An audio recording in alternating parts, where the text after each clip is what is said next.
Hey, folks, Roland Martin here. Today is Tuesday, August 13th, 2019. Coming up on Roland Martin Unfiltered. Rich Paul, the agent for LeBron James, smacks down the NCAA. They back down, requiring a bachelor's degree. We'll tell you about the power of black athletes now flexing their muscle when it comes to trying to affect the changes in the NCAA. Also, the story has leaked that Rock Nation, Jay-Z's company, is going to do a deal to handle entertainment and do social justice work with the NFL. What does that mean about the whiteballing of Colin Kaepernick? We'll talk about that with our panel as well. Also, folks, on today's show, white evangelicals, white conservative evangelicals, make it clear they are all in for Donald Trump. I have been warning you not to trust them.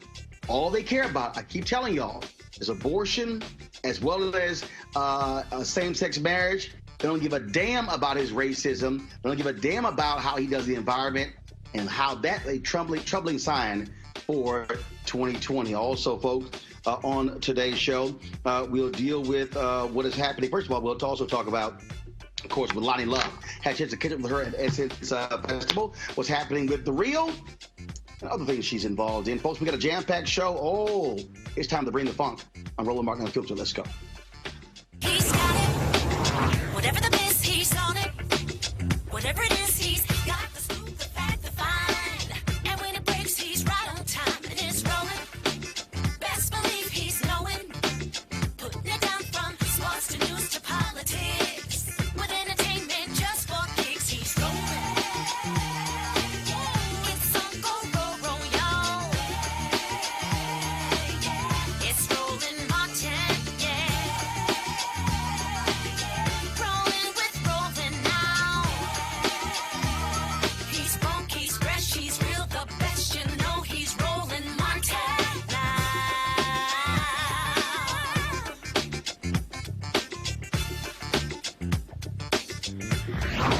Martin. On this show, we also talk about the power of the black athlete, especially in the NBA. Well, we had just saw that this week. When the NCAA announced that they had a new certification process for agents to represent players who leave early. They require a 4-year bachelor's degree.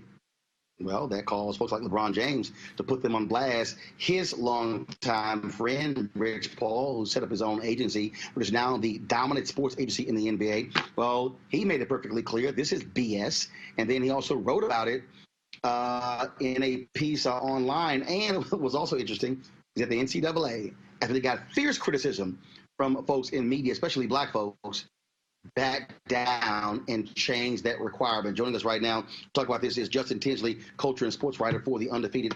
Justin, glad to have you in Roland Martin Unfiltered. Thank you for having me. You talk about power, flexing muscle. Rich Paul is arguably the most powerful sports agent in the NBA. And to put the NCAA on blast, saying, why in the hell are you requiring a 4-year bachelor's degree? But he broke down how this could lead to institutional exclusion of black folks. Your thoughts about this power move by Rich Paul forcing the NCAA to back down? Well, first and foremost, as Rich noted in his column on The Athletic, and I wrote in mine for The Undefeated, this was always going to be about more than just Rich Paul. Because Rich Paul is who he is now. He's best friends with LeBron, and he's an astute businessman. He has some of the top clients in the NBA, whether it be Anthony Davis, Draymond Green, so on and so forth, and of course LeBron being the most prominent. So he's already, in the eyes of some detractors, he's infiltrated the system. This is about providing a stopgap for the next class of Rich Pauls. So that's what that was always about. And if you could just go back through the NCAA's history, I think a lot of people saw this decision as a way to police black mobility within college sports. I don't even have to go into in depth how desegregation impacted HBCU sports.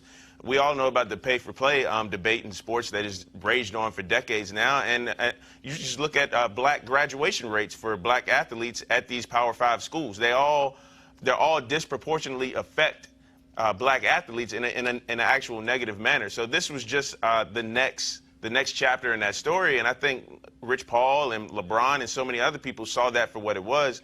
And by the text of the rule, it was a racially neutral rule, but by implementation, it definitely had racial implications because it just impacted basketball. If it didn't have anything to do with that, it should have been a rule that impacted across the board. Like they didn't influence this rule for college hockey, but it was just for college basketball. So that's how a lot of people saw it. And that has always been the issue that folks have brought up in terms of how the NCAA and really folks at large, especially a lot of white folks, how we view these issues in sports, because the language around football and basketball is totally different than the language around tennis, around hockey, around baseball, and other sports. You say which two sports? You see mostly African Americans, football and basketball. Yeah, and absolutely. Those are the revenue generating sports as well when you look at the grand scheme of things. This was a way to police black mobility because now if you can have agents come in and they don't have the bachelor's degrees, they don't come from the big time business schools or graduate programs that a lot of other agents may have come from. If you have unconventional routes into that world, that's going to scare a lot of people. And, you know, Rich Paul, man, when you're young, you're black, you're smart, you're confident, you're going to scare a lot of people, in which he did. Again, this rule was about much more than Rich Paul, but if Rich Paul had to be the one to, at least for 6 days while the rule was actually implemented, fall on that sword, he was the perfect person to do it because once you have power, you have respect as well. And that power and that respect, it blew up in the NCAA's face, and they knew they had to rescind that because there's no way you can keep that rule the way it is. One, because it wasn't going to stop what was already going to happen anyway. These players are playing on AAU teams. They're playing nationally as young as middle school. Like I follow a couple of different accounts on Instagram, and I see middle school players being touted as, oh, this guy is the top 5 player in the 2024 class, and I'm like, hold on, class of 2024, how old is he at this point? And so these young boys, they're already on the national profile from a very young age. So it's not like implementing a rule is going to stop what is already going to happen anyway. And it's not like acting a bachelor's degree is the say-all, end-all, be-all in terms of your competency. Again, but I want to go back to power. Mm-hmm. This is about power and money. What we're talking about, billions of dollars. And what we know is that historically, you have had white agents that have dominated this area. And how did that then transcend? Well, then you had white advisors, white lawyers, white accountants, white business managers, white marketing firms. LeBron James comes along, takes his boys, sends them to get trained. They then take over their own marketing, take over sign other clients. And so really what we're dealing with here, which is why I think the audience needs to understand how this thing sort of just multiplies. What you're seeing are folks who are saying, yo, hold up. These black folks have figured the game out, and they're going to start expanding this thing. We're not going to be able to control the billions of dollars flowing through. We now got to share. Absolutely. You know, the thing about equality is when you've had the power for so long, when other people say, like, no, I want a piece of this power too, you start to feel like you're losing your place in society when you're really not. But then you start to react in ways that we just see in all walks of life. With LeBron, like you said, he was a guy at 19 years old. He decided to bring his boys on. He decided to bring his friends on, and they became business partners. Randy Mims, Maverick Carter, and Rich Paul, of course. And a lot of people panned him at the time. If you go back and just read the reports, a lot of people saying LeBron made a stupid mistake. This is going to blow up in his face. Well, nearly 15 years later, we're seeing this now. And LeBron is hands down the most powerful athlete we've ever seen in at least the 4 major sports. It's not even close. And once you have somebody like LeBron, whose influence is what it is, this starts to open eyes. This starts to open imaginations, and to really just be like, hey, look, I'm the one that brings the power to the table, whether that be on the court or off the court. LeBron James, he doesn't need somebody who doesn't really know him or knows what his influences are, what his hopes, what his dreams are. speaking for him if they don't really know who he is? His friends, Randy, Maverick, Rich, they knew that.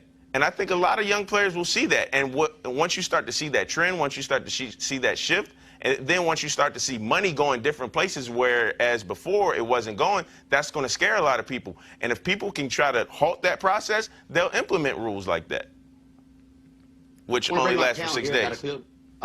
Dr. Cleo Monago, social political analyst, Kelly Bethea, communication strategist, Melik Abdul, vice president, Black Conservative Federation. Cleo, I'll start with you.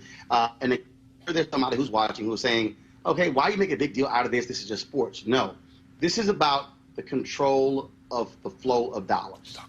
This is about black folks being in control of our own destiny, Cleo. That's what this is. And the NCAA got blasted because now black people also have platforms, have voices, and can flex this power. Well, as we spoke about before on other issues, this is a scary time for people who want white power to continue. And NCAA's impulse was, in my opinion, to circumvent the potential for the likes of these brothers to actually stay in their position because they want to keep the power position. As I've spoken about before, in sports, particularly basketball and football, brothers are the lion's share of who are the magicians who make the sport work.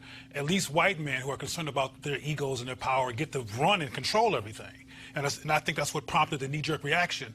But it wasn't logical or helpful to keep it going, so they had to rescind. But this is something that's going to be interesting to see what goes forward, because he mentioned the power of LeBron.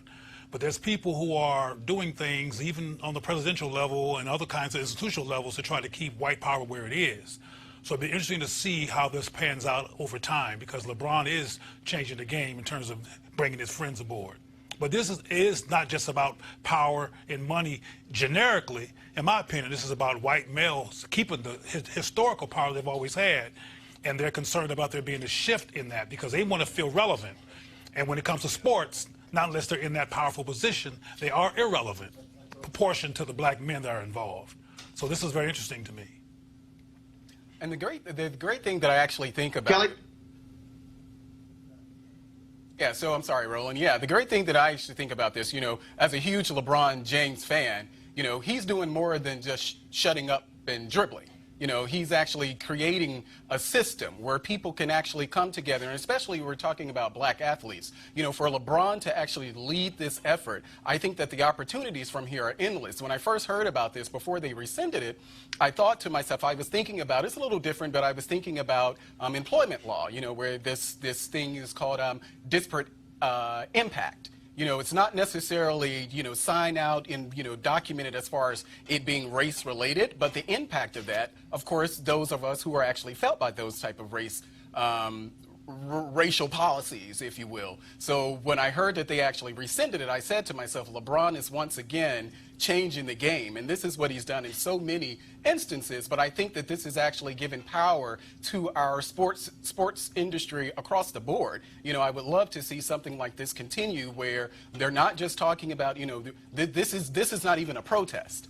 So I'll be interested to see how people respond to it, because this is not a protest. This is about someone like LeBron James using his power to influence the narrative around NCAA and other issues. So I look forward to it, and I think it's a great thing. I honestly think it's a great thing. Kelly, go ahead.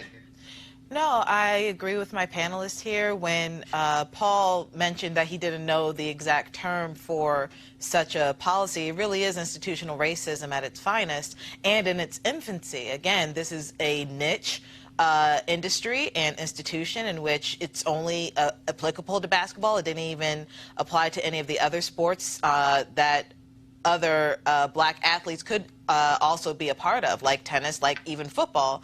But they knew that NCAA regarding basketball, there's more black people in that arena and more black people will be affected by this new policy. But it is definitely institutional racism.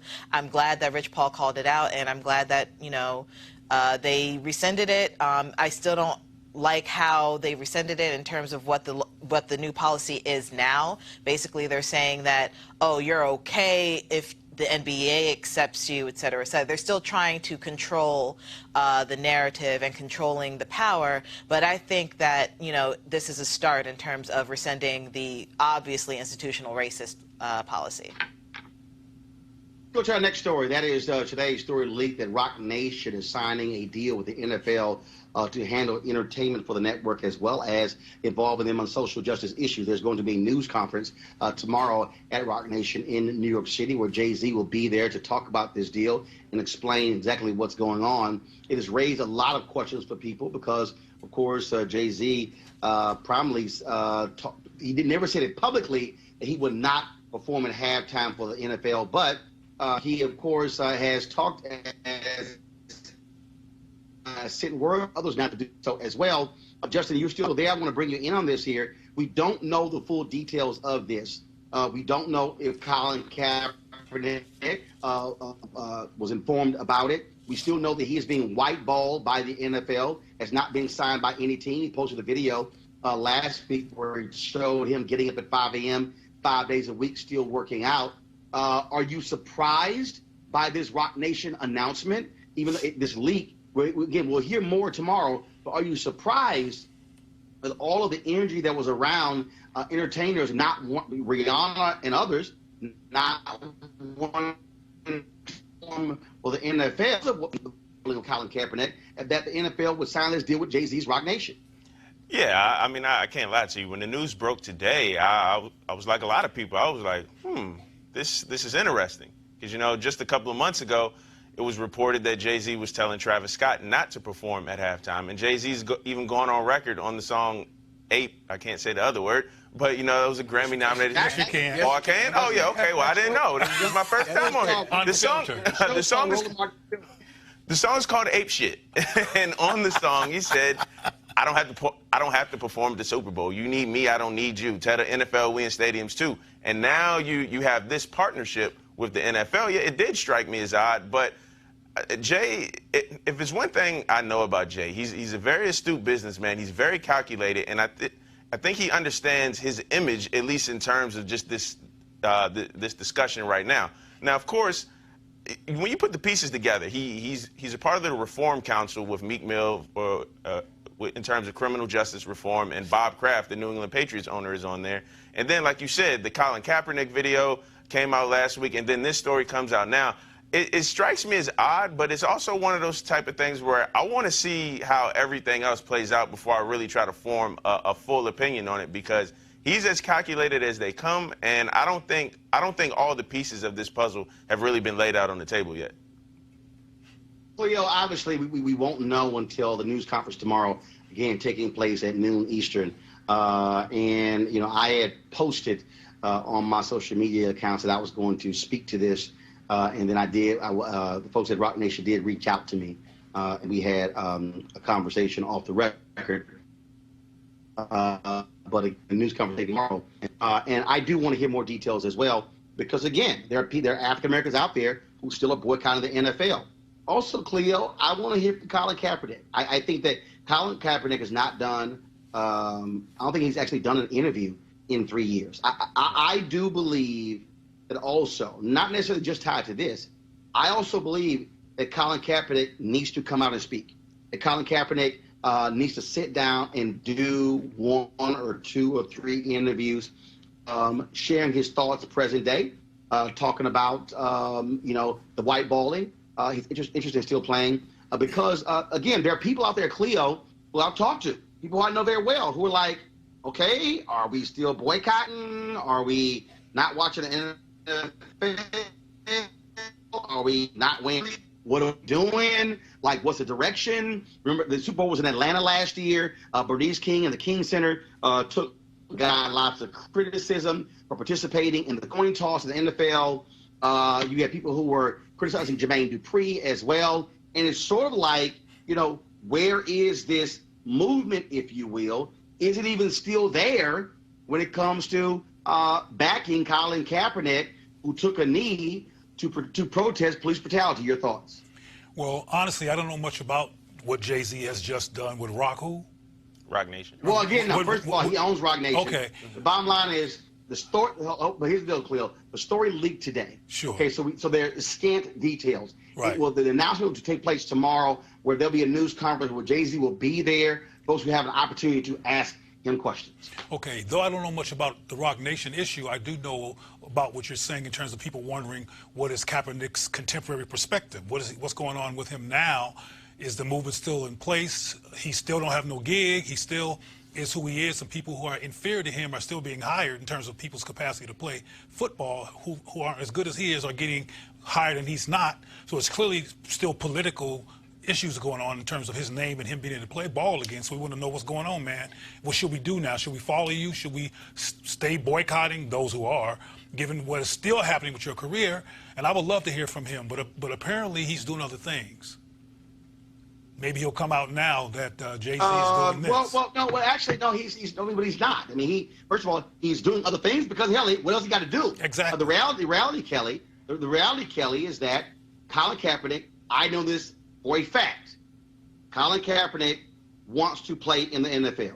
Yeah. Colin Kaepernick wants to show his skill set. He's getting older. It's now been 3 years. Yeah. No NFL team has expressed any interest.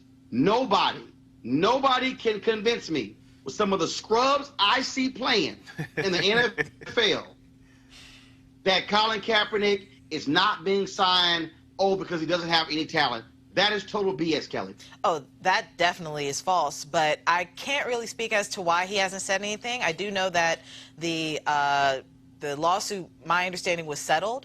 So in terms it was settled. So in terms of whether there's a boycott after that, I'm not sure. Personally, I don't think there would be, but I do know some people, myself included, who hasn't really seen a football game since all of this has started. Now, regarding the Jay-Z issue, given that he is a businessman, and I've seen, some things about him and Beyonce, frankly, they do some things and it doesn't make sense at its inception, but then when everything is laid out on the table and you see the big picture, it makes a lot of sense. So for a perfect example, Beyonce for Coachella was actually given less money up front than Ariana Grande. A lot of people are upset about that, but then it was revealed. No. Hold. That was a report that was never confirmed, and folks at Live Nation came out later and said there was no higher payment for Ariana Grande and Beyonce, but so that was a report, again, that was never confirmed. That was a rumor. Okay, well, even if it were true, the backlash from that was great. But at the end of the day, she still got the Netflix deal. She was still able to sell her stuff on Netflix, and we saw like the big picture of what that plan was between Coachella, the documentary, the album to come after. So with Jay-Z, maybe he was telling people not to perform because of this pending situation with the NFL. I'm not sure, but I am interested to see what comes of this tomorrow. Donald Trump, I think it was a few days ago, actually commented, interesting, where he had the nerve to say, well, if Colin Kaepernick is good enough to play, then a team should sign him. Yes. Whatever. Trump said that? Yes, He did say that? he absolutely said it, and I agree with him. It was a great thing for him to say. To the issue, I just had 2 points. First of all, it was a great thing to say after calling him a son of a bitch and trashing him all last year. Yeah, I got you. Sure, but I'm glad he actually cleared the air and said what he said. This is an election coming. The 2 points that I would make, actually to piggyback on what Justin said, my initial reaction when I first heard this story, I thought about Jay-Z and the Travis Scott situation during the Super Bowl, and I said, well, this sounds pretty convenient. Now you're going to actually work with the NFL, and Colin Kaepernick is still not playing. The second part of that is what you were asking about whether or not Colin is going to do an interview. This is one of the things that has actually bothered me about the whole protest at all, because we typically never heard from Colin at all. We heard from a lot of people. We heard from a lot of people who may have had conversations with Colin, and I just think just from a communications point of view, I wish he had had PR people to actually work with him to articulate what his points of view were, but we didn't have that. Stop. First of all, you're making assumptions. First and foremost, you're wrong. He has had PR people. He has communicated through his social media. Let me finish. He is a naturally quiet, shy person. Mm-hmm. He has released videos. Justin, he has spoken. It's not in his nature to do interview here and here and here and here and here. I've reached out to him. First of all, I've talked to him directly, okay, offline, phone calls, text messages. But it's not his nature to have a news conference. When he was playing in the league, he was asked questions. Remember, he never came out and said, I'm sitting down. No, what happened was an NFL reporter noticed a couple of games where he was sitting down. Yep. Then that's when it became public. Then you had the former, I think it was Navy SEAL or Special Forces, who said, hey, it's better for you to kneel than to stand. And Nate stood next to him. So you actually had that taking place. It's just he's decided. Not that he doesn't have any expertise. Folks have talked to him. I know this for a fact. He's decided that I've said enough. I'm simply saying that I do believe that after a very long period of time, now will be a great opportunity for Colin Kaepernick. I don't care if it was me or somebody else to simply sit down and share his thoughts. Here we are 3 years later, settlement is taking place, all these things happen. It'll be great for folks to hear now from Colin Kaepernick. And that's my thoughts. Malik, and then Justice, then I'm closing this segment out. Yeah, you know, I get your point, and I do think that he actually should say something. What I also believe is that he should have said something a while ago. I think this has kind of gone on now. I don't think that Colin would ever actually play in the NFL again. I don't think that a team will pick him up. But I think if he had actually, beyond social media and conversations that he had privately, if he was public and actually talking about these things, I think it would have actually personalized it more in ways than what it has been with just this kind of impersonal social media conversations. I think that if he had actually led the charge, and he didn't have to, you know, every day talk about this, but I think if he had actually taken the effort to have a sit-down interview with someone safe, you know, to really kind of go through and let people hear from him as opposed to either his girlfriend or other people, I think that may have helped him. I think not doing that did not help him as much as it could. Justin, just a final word here. Bottom line is this here. Yeah, I think the point is Colin Kaepernick could have talked to, he was blue in the face. The white NFL owners were not going to sign Colin Kaepernick, and that's why he is still whiteballed. I mean, I think from the moment the president of the United States called him a son of a bitch, that pretty much like sealed his career right there, because the power structure in the NFL is way more pro-Trump than it is pro-Kaepernick. And that's just the point. Just to piggyback off this discussion, when Colin was going through his protest, even when he was being whiteballed after his last season with the 49ers, I think people were cool with him not saying a lot, at least publicly, because they understood what the end goal was. The end goal was like, all right, he's either got to get signed to a team or you got to take the NFL to trial, take him to task. And now that this, you know, this collusion case has been settled and pushed to the back burner, a lot of people are still wondering, okay, well, what are we doing now? A lot of people are looking to him for answers. Like, do I watch football now? Because I'm of the belief, I think Colin Kaepernick still watches the NFL. One of his best friends is Kenny Stills. And we saw what he had to say about Kenny Stills and the Miami Dolphins owner, Stephen Ross. So I do think right now would be a great time for him to speak. Again, he doesn't have to go on a media blitz tour, do 30 interviews in 30 days, but I do think one or two really well-placed interviews to just really tap into his mind and see what he's thinking would help a lot of people out, because I know a lot of people, specifically black people, are still confused about whether they feel comfortable watching the NFL right now. But what's not confusing is why he just doesn't have a gig. What's not confusing at all is why he has not been hired by another football team. It's because of racism.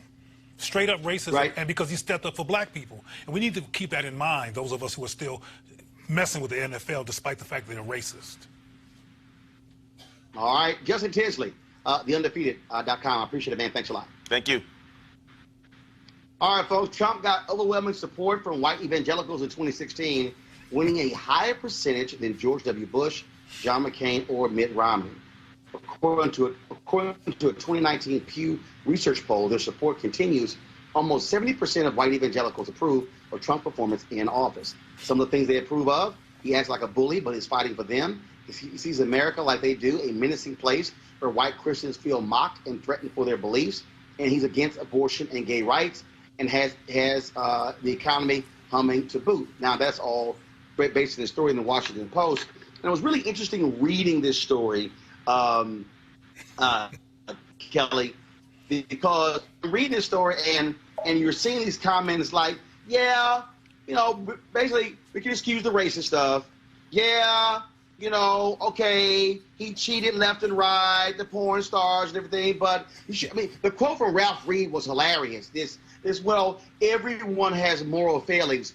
The extent the white conservative evangelicals are going to make excuses for Donald Trump, I kept telling everybody, white conservative evangelicals don't give a damn about racism.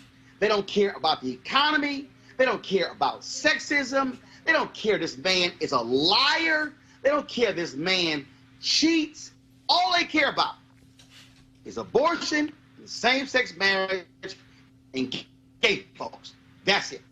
And I would take it a step further. I would say that they don't even care about Christ, because if Christ were to come down today and look for his most, you know, devout followers, I sincerely doubt that they would be going to a white evangelical church, because what they're doing is unchristian. What we are seeing right now is just plain racism. It is plain bigotry. It is plain prejudice, but it is not Christian. I am a Christian. I know that you are a minister. We know our Bible. We know our teachings. My wife's a minister. Your wife's the minister. I thought you said you were a minister. I'm sorry. He has a ministry. Oh, he has a ministry. He has a ministry. Is that what it is? This okay. is his ministry here. And even that is fair. Sustained. Go ahead, Joe. But you understand my point. We know our Bible. People who are Christian know our Bible. And this is one of those things where you can't point to a verse where they are actually following the red letter Bible to a fault such that Trump actually aligns with it. It doesn't make sense. It doesn't match up, because what they're practicing is not true Christianity. It's bigotry. Have you ever? I love this quote here. I love this quote here in this Washington Post article where this guy. So what happened was the Washington Post interviewed 50 white. First of all, they said 50 evangelical Christians. They should have said white. In 3 battleground states, Florida, Pennsylvania, and Wisconsin, to explain why they like Trump. This guy was like, well, quote, you just got to accept the bad with the good. And then when you also go into this story, they talked about, how Obama made them feel so bad because their thoughts on same-sex marriage and abortion. And then here's Ralph Reed, okay, the chair of the Faith and Freedom Coalition. He said, I'm going to fight for you. I'm going to defend you. Then he says he gets it. He knows they're hungry for that. But Cleo, what's hilarious is these people are so close. They one person even saying, yeah, I like Trump because he talks about God a lot. That man ain't got nothing godly about him. He's playing these folks. He is. Roland, pardon me for being redundant, but I've said a million times, at least 2 million times, do not try to look at this through a logical lens. And Kelly mentioned that if Jesus came, he would not approve of this, but that depends on whose Jesus you're talking about. That's true. I mean, if you ever seen pictures of the KKK with Jesus Saves behind them, they're serious as a heart attack.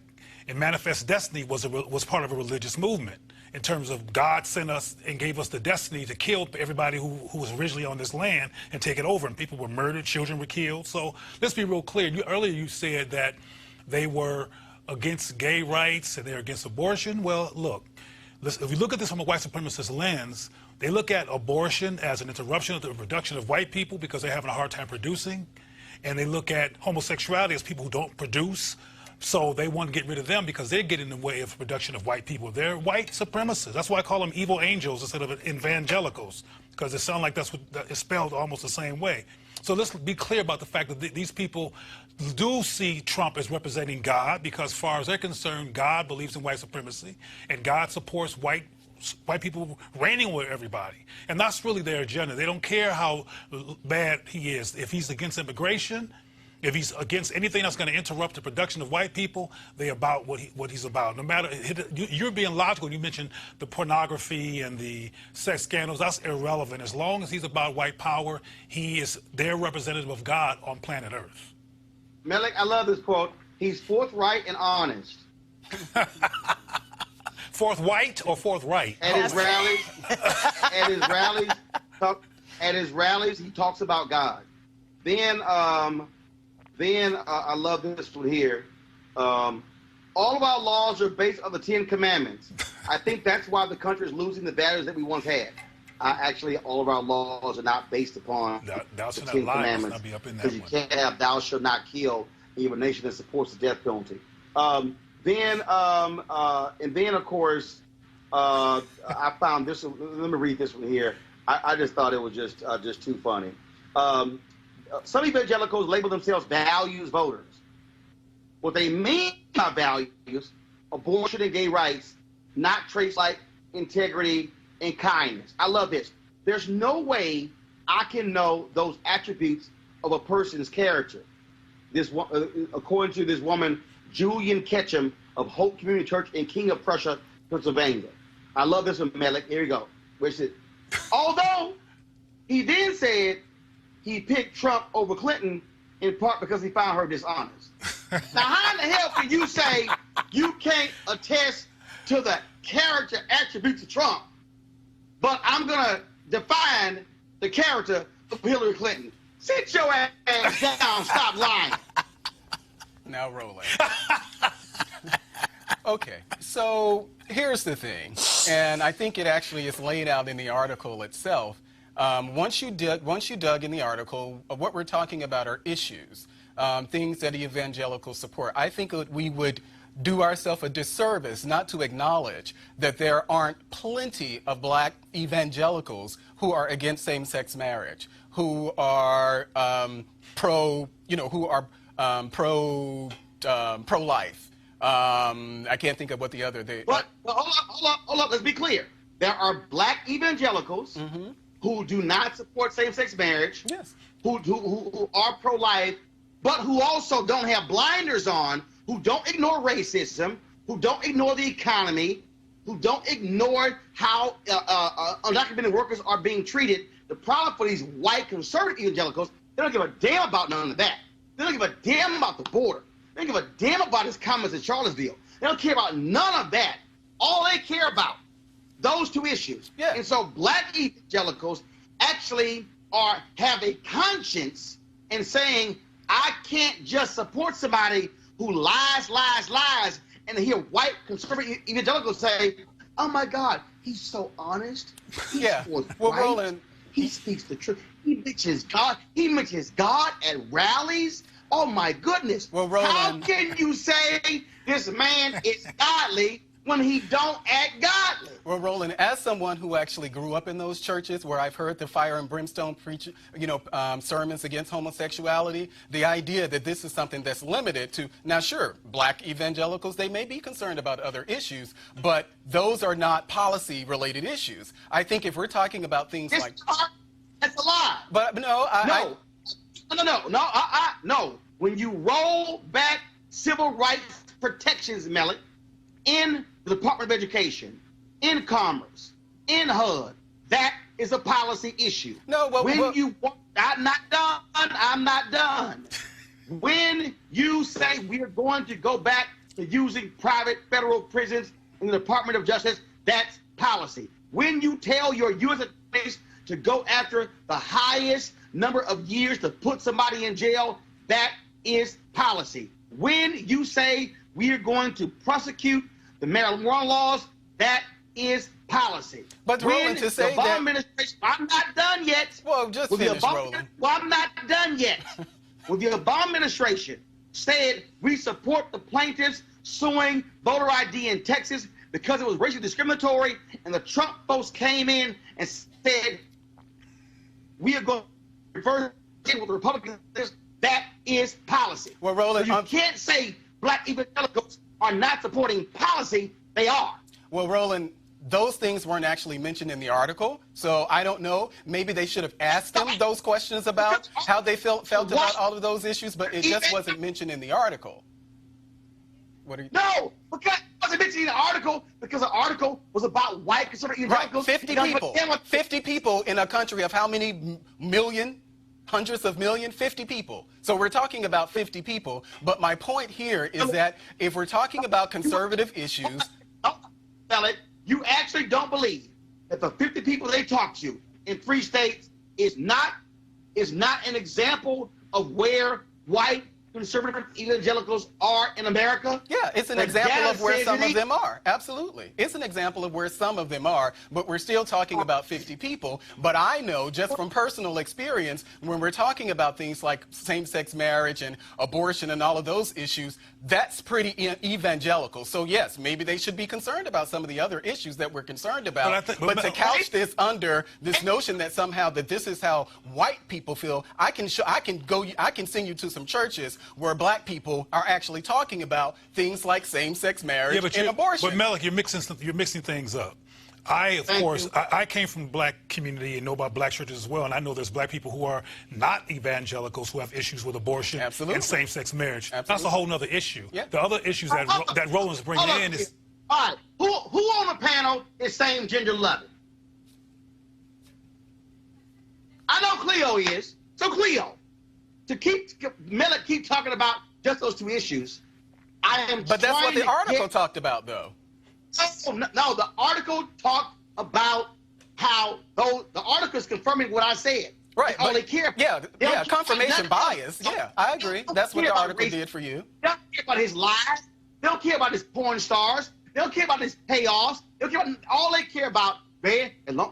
Trump, you can do whatever you want. Because they're not talking about the pastor of their church. They're talking about a politician. They're talking about God, though, too. Yeah, but they're still talking about a politician, not someone who's actually pastoring a church. So I think that is a distinction between a politician and a moral leader, someone that you would actually have leading your church. But I'm pretty sure that none of those white evangelicals would like Trump to be the pastor of their church. Well, I'm pretty sure of that. I'm pretty sure of that, but we're going to...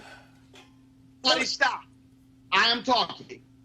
Cleo, I'm going to you. I can't hear you.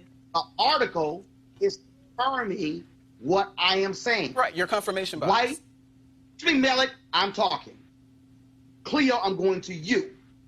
The article is confirming what I am saying. White conservative evangelicals don't care about nothing else. Cleo, they don't care how this man is destroying the Department of Agriculture. They don't care about the scientists who are quitting because they deny climate change. They don't care about the food program. They don't care about the rolling back of environmental laws. They don't care about none of that stuff. As long as he gives us right-wing federal judges, as long as he opposes gay stuff, as long as he's down with abortion, he can do whatever he wants. He got our vote, Cleo. Because that's their priority. We're looking at priorities here. And everything else you mentioned, including climate control, which is connected to capitalism, frankly. If people take a look at climate control and what it's actually doing to the country and to the world, people will have to change up how they make billions and billions of dollars, and they don't want that interrupted. That's more important than the world, than being rich. And that's one of the problems we have in this country. But the bottom line is that their priorities is power. Their priorities is people who are not going to support the institutionalized interruption of the production of white people, which is how they see abortion and how they see homosexuality. So this is an issue simply of having focus. And because people had focus, including the 53% of the white women that voted for him despite pussy grabbing, et cetera, they were like, he can grab all the pussies he wants. As long as he does what he says when he said, you'll never be ignored again. And we were real clear when he said, making America great again, which was a contrast to Obama and his black wife. So let's be real clear here that people wanted to make sure that somebody was going to be in office that was going to whiteify with no questions in terms of their agenda, and even the immigration laws. I mean, there was an article that came out I think today about Trump prioritizing rich white immigrants coming over here. So there's real clear here about priorities. Malik, then Kelly. Yeah, well, I disagree that this is some notion somehow, to further white supremacy. Obviously I don't agree with. Obviously I don't agree with that at all. I think it's a ridiculous assertion to even make. But again, focusing on what they're talking about, they could have very well asked those white evangelicals their views on criminal justice reform or some of these other issues, but they didn't. So we're talking about you know, as you said, stacking Hold up. the courts. How do you know they didn't? How do you know? How do I know what? How do you know they didn't ask them? How do I know? Say that again. How do you know they didn't ask How about do those you other know issues? Well, it wasn't mentioned in the article. We're literally talking about an article.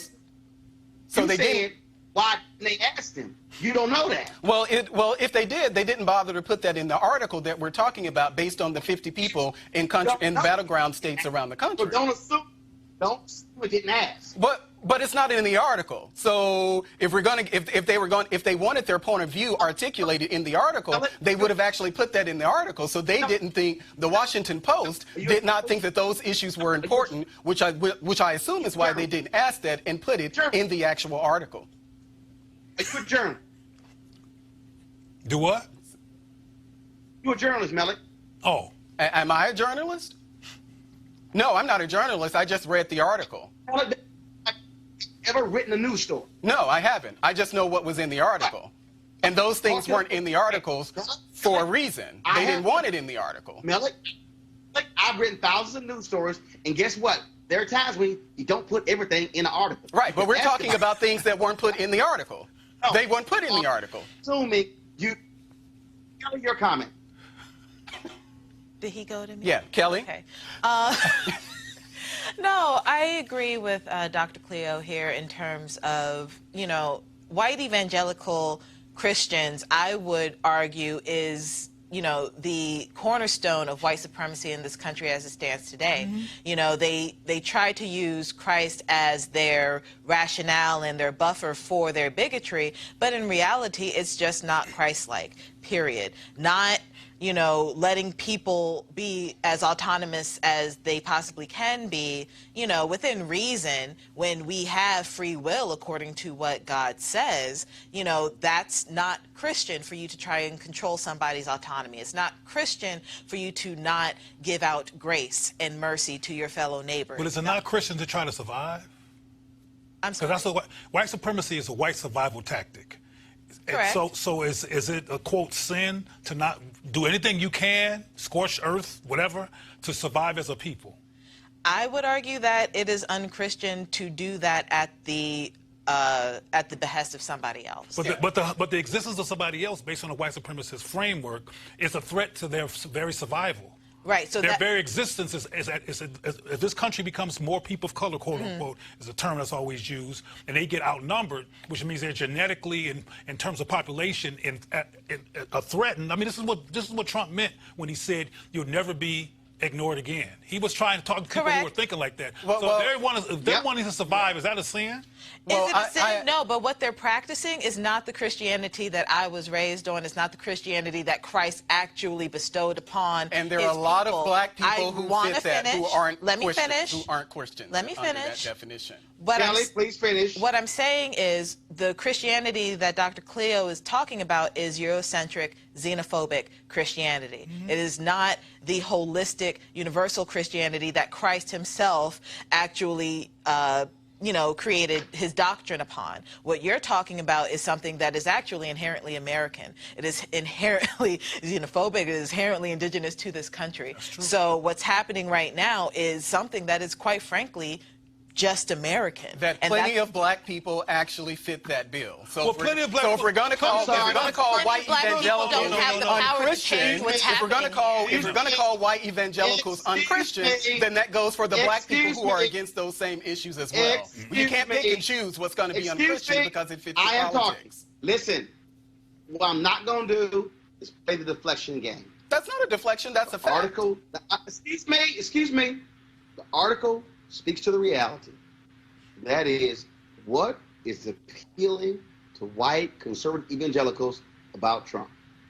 And what I'm trying to explain to people is, folks need to stop wasting. First of all, Paula White ain't going to say a damn thing about the racist comments of Trump. Nothing. Ralph Reed, not going to say jack. Franklin Graham, not going to say jack. Jeffers, not going to say jack. All these white evangelicals who've been kissing Trump's butt, not going to say a damn thing. You know why? Because they don't care about those issues. They don't care. Okay? Because if you if you actually were prophetic, you would speak to the issue. But you're not. You're partisan. All you care about, you say, Trump, give us federal judges who will be against abortion and against anything LGBTQ. And they have a right to be concerned about those issues. We're perfectly fine with that. And I'm saying, I'm going to call him out because, because he's not their pastor. Christian. You're some fake Christians. I'm going to a break. I'll be back at Roland Martin Unfiltered in just a moment. You want to check out Roland Martin Unfiltered?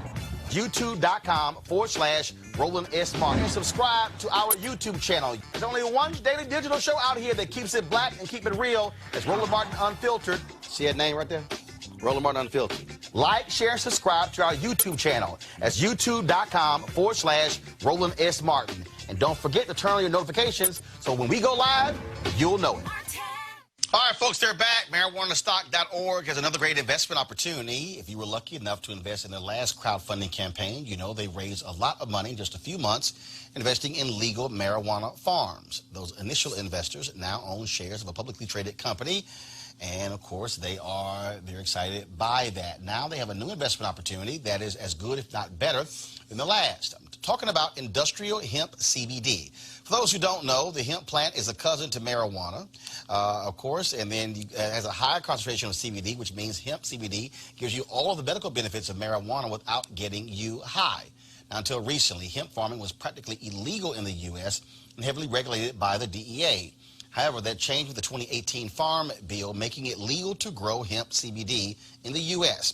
and creating one of the largest commodities worldwide. They need land to grow all of the plants, and this makes for an incredible investment opportunity. And that's where our good friends at 420 Real Estate come in. Their business model is simple. They buy land that supports hemp CBD grow operations and lease it to licensed, high-paying tenants. That's right, they are hemp CBD landlords, and you can get in on the action.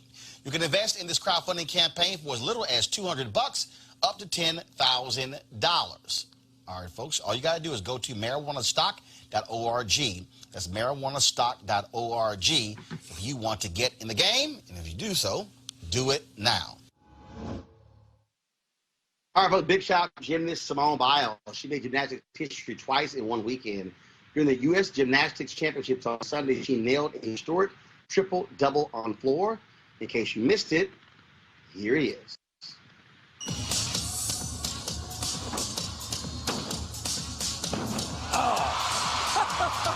Money! Just keep making history, Simone Biles.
And, of course, that led to a record-tying 6 all-around gymnastic title. Simone Biles is certainly the GOAT. All right, folks, let's talk about Baton Rouge, where Baton Rouge police officers are investigating reports of vandalism at the Odell S. Williams now and then African-American Museum.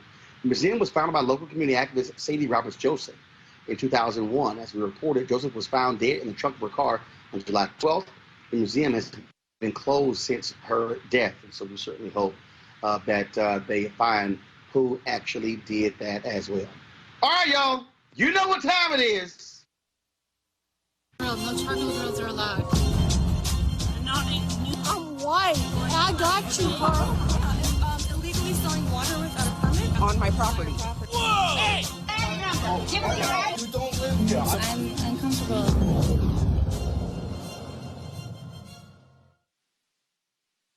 Yo, what is it about the N-word that crazy-ass white people find so fascinating? These two not only love the N-word, well, just check this out. We hate niggers because it's snow and they don't work, so we should bring back slavery to whip them niggers. Bring back the KKK. Woo! People like black people. Bring back slavery to whip them niggas and bring back the KKK. Oh, I cannot wait to see when these two fools don't get into the college of choice, Cleo. Well, I'm not sure they're not going to get into the college of their choice. We'll see, because there's people already on some of these campuses, the Ivy League campuses, with those perspectives, but they're usually a little bit more discreet than these two women. Were they drunk or were they just being freestyling? I mean, I can't tell what was really going on, but as I say all the time, these kind of perspectives were cloaked once upon a time, but now people are being very blatant with them, and I think that white folks are frustrated about what looks like a shift in the color of power in this country. So we're going to see more of this, and of course, not everybody has a camera, so we're missing some of the best moments when the camera wasn't present. So stuff doesn't surprise me, not at all. Yeah, Kelly, but I love it when they do roll the cameras. I mean, it helps us see exactly who people really are, right? And what's fascinating to me that people don't necessarily mention, but it's there, these are children who obviously got this kind of rhetoric from somebody, maybe a parent, maybe a mentor, but somebody older than them that is within, you know, possibly even my generation. So to say that racism is dead because of Obama, that whole spiel that was happening, you know, between, you know, 2008 and now, basically, you know, it's just not true. It's a bunch of crap. So, you know, once again, teenagers, white teenagers learning how to be racist from somebody who was a racist, and, you know, circle continues. So, Roland, this is trash. This is trash. We can call it trash because They're What probably did you say, Evangelical. They're probably evil angels, right? Yeah, so let's just go ahead and call this trash. Trash in its rawest form. But I cannot help but think that something, and I don't know what is this tendency, and maybe, you know, maybe racism really does explain it, but there seems to be just such exaggerated effort to be as provocative as you can be. I mean, the notion that we're talking about bring back slavery, what does that even mean? You know, you want black people enslaved, you want us hung from trees, you want our mothers and sisters and daughters It means raped, we want to stay in power. you want us hog-tied to Right. It means we want to stay in power, and we don't want you black people interrupting our Status quo. status and our privilege. You get on our nerves, so we're acting out. Again, as I say, this is trash. So let's just call it trash for what it is. But I can't help but think that But it's some no of less this, trashy than the last story about the evangelicals. well, That's no, trash too. I think those are totally different because they're not being offensive. The evangelicals weren't being offensive against black people. Well, they speak in code. They speak in code. Well, let's not talk about. They speak in code, and these white women were not. Melik, I dare say you offensive to black folks when you don't say a damn thing about racism, but you call yourself a pastor. Oh, right. Oh, yeah, I forgot, because journalists generally don't ask those questions that they want in the article. But this is trash. What the hell? What? Well, you were just, you know, they didn't ask about those things. He but didn't you say said, that. He said it didn't make the paper. Can you actually They might have asked him. on topic? Well, okay, I'm Can you sorry. make- As Cleo clarified, those things didn't make it to copy. So they didn't want those things actually made in. If they talked about it, they didn't want that actually in the article. So stay on subject. Well, I'm just making a point about, you know, you said that those things were actually racist. I mean, well, the discussion was about what these crazy, trashy girls said, but Cleo actually switched to actually talk about what the evangelicals said. I nuanced I'm it. just I having, think I'm just they're trying. all the same look, thing. I'm just here so I won't be fined, Roland. Wow. So you won't be Like, who? I don't know. I know what you're talking about. Let me go to my interview with Lonnie Love at Essence Music Festival. I don't know what you're talking about. Go on. Hit play. Roland, we are here again at Essence. Essence, and you the stage host. We had the first night. Now we talked about a shout out. We discussed this. I was was looking for you. You usually have on like a bright colored suit, and I couldn't find you. But I'm gonna find you tonight. Tonight's the second night. I'm gonna go to the stage center, and I'm gonna shout you out. Roland Martin. Roland is a staple here at Essence Fest. We cannot have Essence Fest without Roland and his something. He gonna have on something fly, like this. So now tonight I got something made. Tonight it's gonna be a white outfit, but the sleeves are kente cloth. Oh, that's gonna be okay. So I'm gonna have them put the camera on you too, so everybody, all 70,000 people in the Superdome can see you with your. I'm gonna say your mama made the suit. Okay, that's. An African brother made the suit. An African brother made the suit. You always going the extra mile. I appreciate that. I got a sister in Ghana made another outfit for me, and it did not get here on time. But wait, it's one of the outfits that was in Black Panther. Oh wow! But you barely saw it in the movie. But it was this. As a matter of fact, hold up. Hold up. I'm gonna get the reaction. I'm gonna get Lonnie's reaction. I can't wait to see this tonight. No, it's right. This ain't the one tonight. But I'm gonna show you. This is a video of the one. Come on, unlock. This is a video because first of all, photos. I got a whole album called African. Oh my. Yeah, you do. You gotta separate all your stuff. This is the video of the outfit I had made. Oh, that ain't your size. His ass skinny. He ain't wearing mine. Oh, okay, all right. Yeah, that's tight though. That is tight. Yes. If you would have came with that, yeah, I would have put you on stage. Well, it didn't get here on time. Yeah, but okay. It's coming. Actually, she's in Ghana. Okay. She ain't like from Ghana in the U.S. No, her ass in Ghana. She original. Okay. Well, I can't wait to see tonight's outfit. Oh, yeah. And then you got something for Sunday, right? Oh, it's white and gold. Ooh, yeah. Alphas love that gold. Okay. The Alphas love gold. Okay. Now, Essence is over, of course, Sunday night. But then the Delta Convention is here. You sticking around? That's right. I have to work. I have a show in New York, but I'm here in spirit because I just joined WW, so I'm going to be here. I've taped some videos for my sorors and everything, so I will be here through video. Now, have y'all taught Kim Whitley how to properly do y'all sign and ooh? Because Kim struggled at the Centennial. She had like the thumb.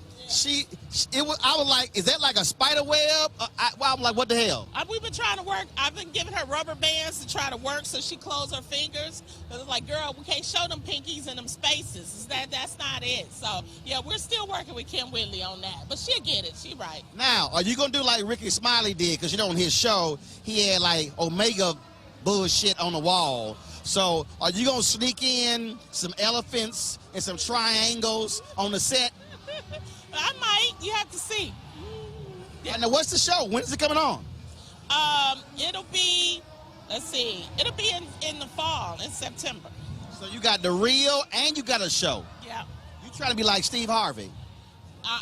Can't nobody be. He got like 18 jobs. I'm just trying to keep up with 2. But I'm just happy because of the support I get from our community, especially from our black women. It's just wonderful. And when you come to events like Essence Fest, you see like everything that you're doing something right because so many people love and support and they show it hard too. Okay. So I'm just blessed and fortunate, but most of all, I'm humble. Have you had to deal with that aggressive? Give me a hug. Yeah.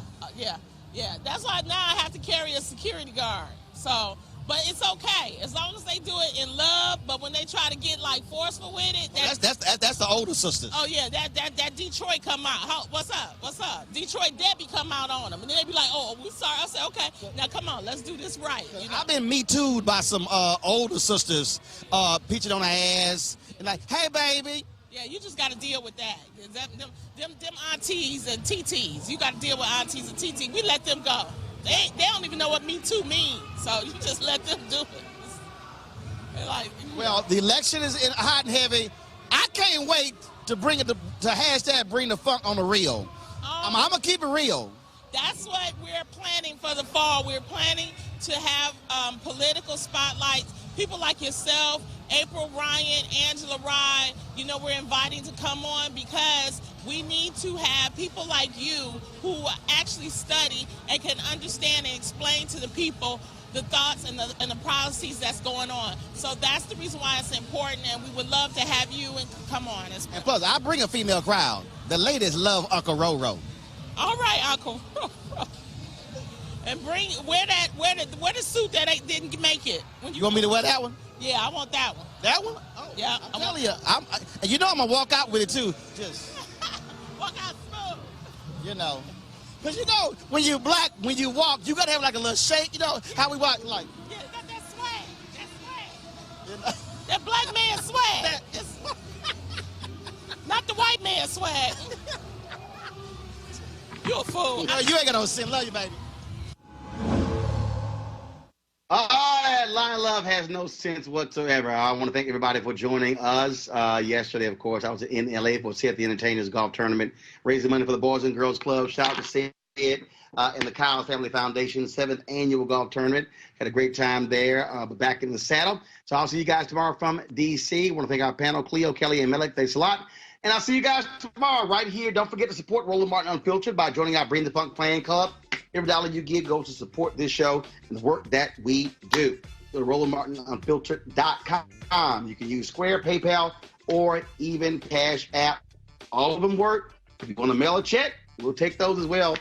Make it a cashier's check or a money order because they ain't trying to deal with no hot checks. All right, y'all. I got to go. Holla!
You want to check out Roland Martin Unfiltered?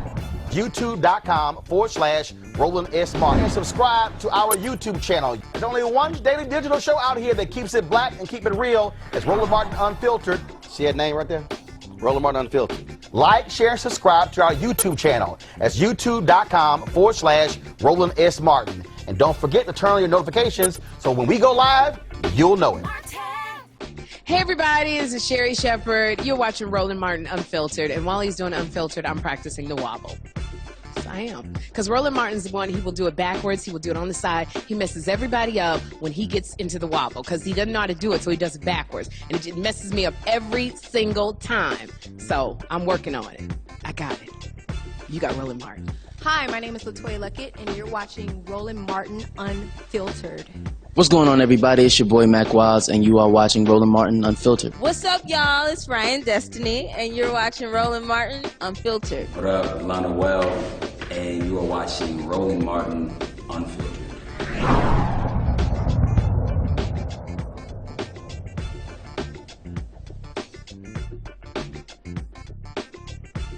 You want to support Roland Martin Unfiltered? Be sure to join our Bring the Funk Fan Club. Every dollar that you give to us supports our daily digital show. There's only one daily digital show out here that keeps it black and keep it real. It's Roland Martin Unfiltered. Support the Roland Martin Unfiltered daily digital show by going to RolandMartinUnfiltered.com. Our goal is to get 20,000 of our fans contributing $50 each for the whole year. You can make this possible. RolandMartinUnfiltered.com. Hey fam, want to check out Roland Martin Unfiltered? The blackest show on all of digital, cable, and broadcast. Check out our audio podcast. There's only one daily digital show out here that keeps it black and keep it real. It's Roland Martin Unfiltered. Press play.